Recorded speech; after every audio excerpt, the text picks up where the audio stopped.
Palantir, we were hoping to keep the current gains, and the market decided to reward us by bringing the price action as close as possible to where the previous peak was.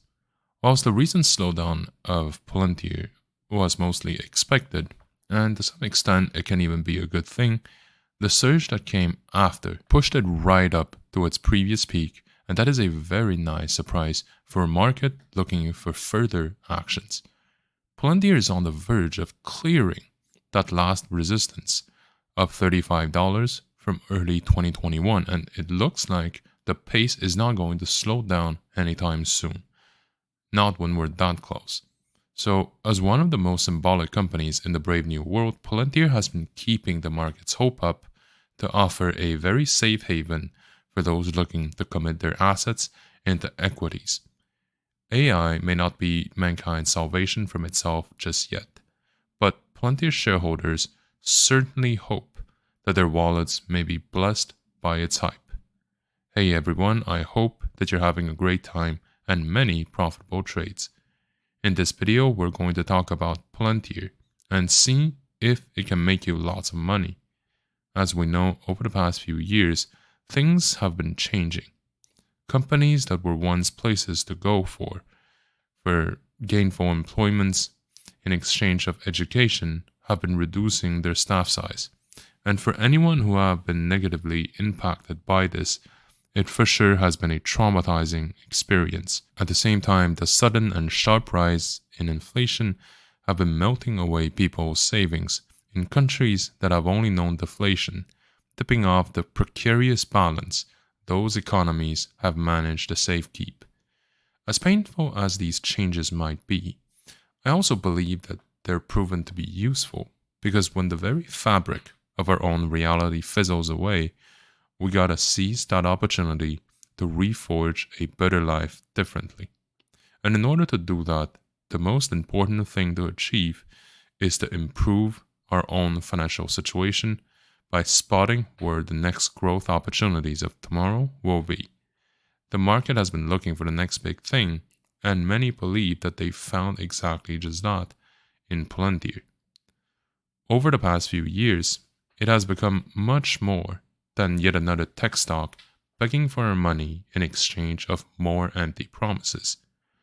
It became a major player in the sector that can tell us a lot of information and insights about how the market appetite is for risk-seeking capital, and if the tidal wave is ready to raise all ships again.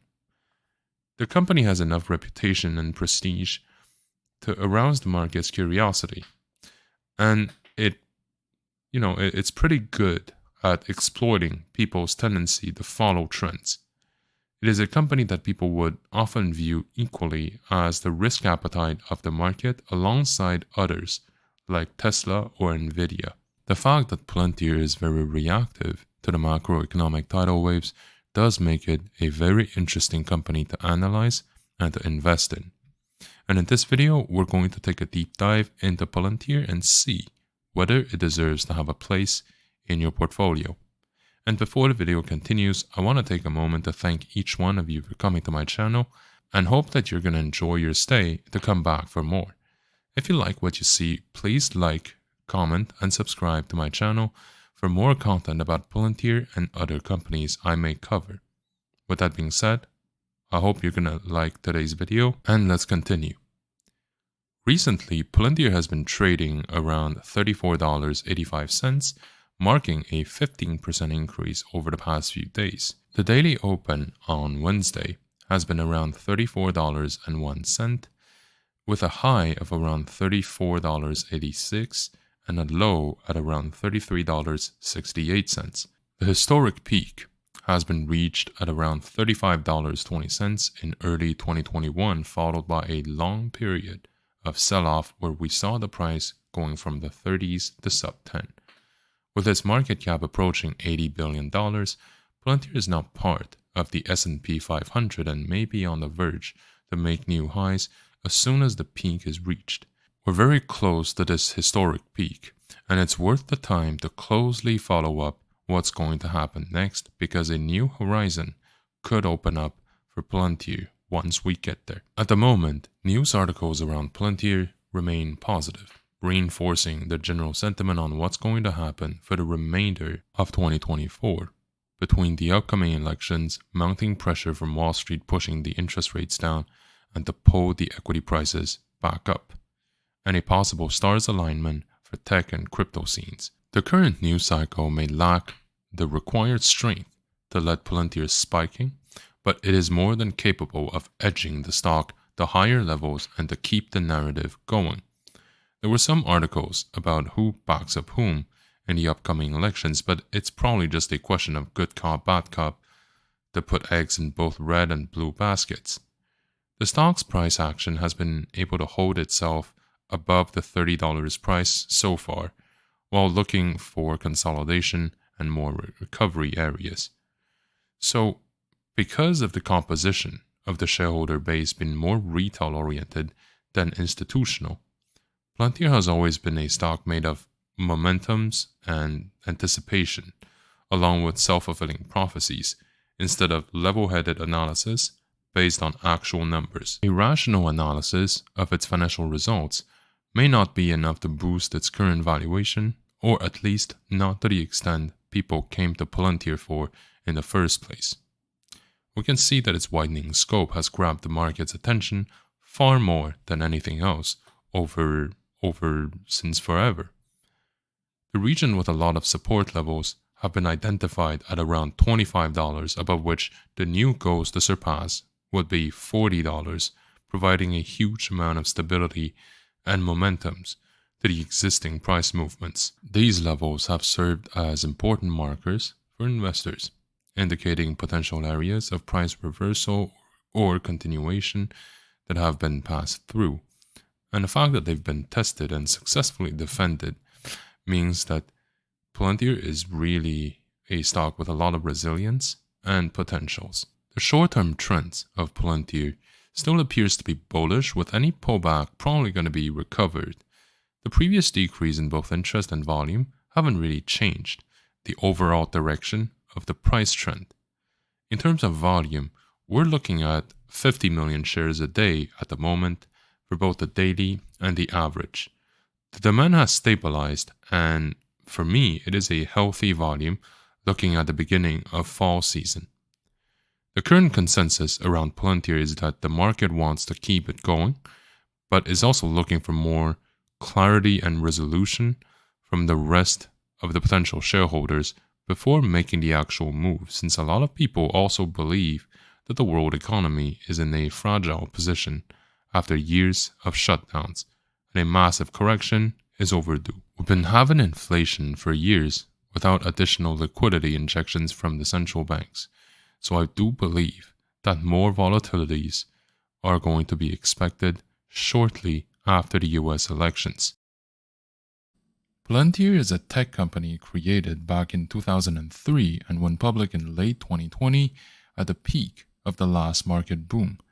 It operates in the data analytics subsector of the tech space and has been one of the leading companies in that area. It is known for its position-taking, the relationships with public sector actors, and its engagement of key members such as Peter Thiel and Alex Karp. Another aspect that sets itself apart from many of its rivals is its proximity with the intelligence community, as the company relied on seed funding from the agencies back in the earlier days. No one ever shouts from the rooftop that they want to do evil, but Palantir certainly doesn't shy away from more delicate situations by working with public sector agencies in legal, healthcare, border control, defense, and law enforcement.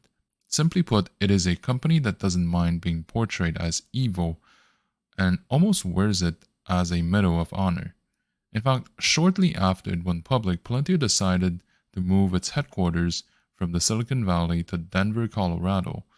This move was more than a pursuit of lower overhead or a change of scenery, but a statement about the public image it wants to portray. The market has always shown a lot of interest in how the company and the stock are doing. The fact that it went public when the bullish sentiment was sky high in the tech sector could have been a contributing factor, As the world was preparing for a fundamental change about how societies would function in a place where more interconnectivity happens while remaining remote from anybody in the physical world, a technological and societal utopia that was deeply flawed and never truly came to be.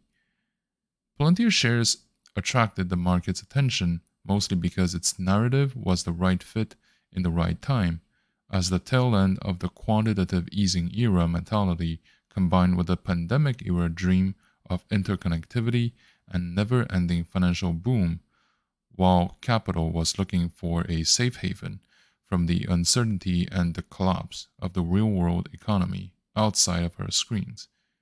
In a way, Palantir symbolized the answer we wanted to slap on all our problems, and for some time it was made true by the supply and demand of modern finance. We are interested in Palantir's promise of reaching ever higher price levels, a promise that seemed set in stone when large quantities of money were pouring in a company with deep pockets backing it up, as the world was preparing to enter in a new era of endless growth and prosperity. This bullish and very optimistic narrative about Palantir has been backed up by the numbers. Financial information has been known to move the market as stakeholders want to have their assumptions validated by something concrete. Gross margins, cash flows, and revenue growth are some of the most sought after data points that people want to know about Palantir when they do their analysis. The growth margin measures how profitable Palantir truly is at the core. Beyond the quality of its marketing campaigns, the hype around its projects, or its brand power, gross margin tells us whether there is enough demand for what the company is selling, and if each additional dollar covers the additional expense that the same dollar generates alongside. To that end, Palantir is a very successful company with a decent profit margin, even when the shares were trading below $10 during the last sell-off period. This was the first sign that Palantir is more than just an empty promise begging for your money. The business model is something that can be scaled up and marked up because it has true fundamental value and it is validated by the market and its clients. Once the core business model has been validated, cash flows tell us whether Palantir will need to go through cash injections to keep its operations going.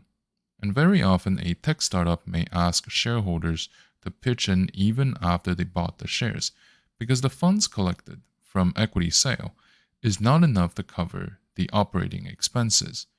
If that were the case, it would be a sign of weakness from the company because it would mean that the company's own operations are not profitable enough to stand on its own 2 feet.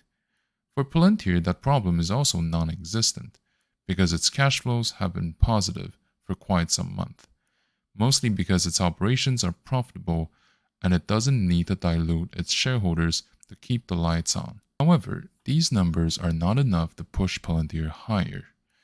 The most important factor is the growth rate of revenue, especially from public sector. Like many other tech companies listed on a Nasdaq, people buying Palantir want to buy the powerhouse to become, not the decently profitable company that is.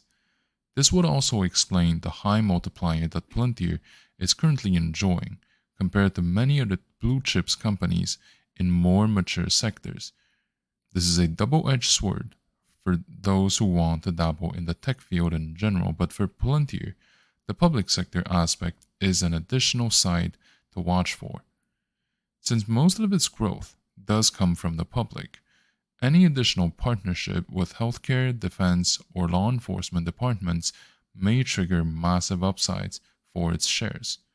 On the flip side of the coin, every time an existing partnership ends or a scandal makes it to the headlines, Palantir shares may see a dip that could take a few days to come back from. These 3 measures are what define Palantir and may explain its dynamics in the market in general. It is an interesting company that people are putting a lot of hope into because its financial results are good and do suggest that Palantir has the potential that people claim it does. Because Palantir is a highly specialized and unique company that is praised for its technical expertise and noticed for its position taking by its management and shareholders, it's always been the center of a lot of interest, talks, and speculations from the market stakeholders, as well as the media outlets. Along with Nvidia and Tesla, it's probably one of the most talked about companies in the world, despite the fact that it has a much lower market cap than many other blue chips companies. Hardly any day goes by without an article to be written by major media outlets about how Palantir is doing, or where they believe it's going to land. The coverage can be relevant in two ways for our analysis. The articles can give us a feeling or a sense of what is the current market consensus about what happened and the mood that is the most likely to influence what's going to happen next.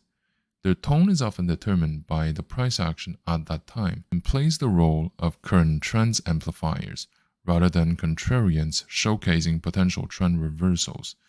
Even if it's not a crystal ball allowing you to see where the price is going to go next, it can always tell you what the current sentiment is, which may allow you to take a hint of what the next move may be. The second level of analysis is more basic, but also more useful. It is not about the content but the quantity of the coverage. Depending on the number of articles written about Palantir as well as who writes about it, we can have a rough estimate of how popular the company, the narrative, and the sector are in people's mind. Alongside the potential upsides, entire economies may benefit from this as part of trickle-down liquidity from risk-seeking capital. Ultimately, papers want to sell clicks, just like investors want to get alpha. If there are shining bubbles in the market, news outlets are usually very fast to pick them up, validating the overall direction of any subsequent bull runs. The number of articles currently indicates that the market is interested in what happens with Palantir, and the anticipation is a further increase in price when the interest rates begin to decrease and fall. We just have to be careful about the limit of analyzing news articles, as they tend to describe the direction the wind is currently blowing, but far less effective when it comes to predicting where things are going to go next. Now, obviously, since you're looking up about Palantir, chances are there are unique aspects piquing your interest. Trading or investing in Palantir does come with its own upsides, including its unique profile, its potential growth rates, and the existing stability. Palantir is a company operating in the data analytics subsector, which is a very promising place, lots of favorable talking points and potential vectors for future growth going forward. The world is getting more digital and analytical on a daily basis, as more and more business decisions will need data-driven information in order to make that call, as well as to optimize daily operations and locate the trends of the future. Palantir has been trading for a few years, but its existence dates back more than a decade ago, and its expertise does bring it head and shoulders above many of its rivals. It has deep relationships with deep-pocketed public sector departments in defense, law enforcement, and healthcare that we talked about, all of which require Palantir's digital solutions for their planning and decision-making. Unlike many of the Silicon Valley unicorns, Palantir also doesn't pretend that it doesn't do any evil or that it lives in a perfect world. The HQ move to Denver, along with the Davos speeches of its CEO Alex Karp, do suggest that Palantir is willing to take on the challenges of the future and that it's not afraid to say so out loud. The relationships established by Alex Karp and Peter Thiel, two of the founding members of Palantir, have opened many doors in both public and private sectors, allowing Palantir to cruise on the trends. Recently, it also announced that it's going to participate in the trending AI field, which is one of the main reasons for the stock to go from $15 to $30. In addition to all this, Palantir does have a layer of stability that many of its rivals don't have, and that can be seen in its cash flows. Palantir's cash flows have been in the positive for some time already, which is a rare advantage above many of its competitors because it means that a company can sustain itself in terms of the needs and doesn't have to beg investors for more cash injections in exchange of dilutions. With that being said, investing in Palantir also comes with a few unique downsides due to its company profile and the characters of the sector itself.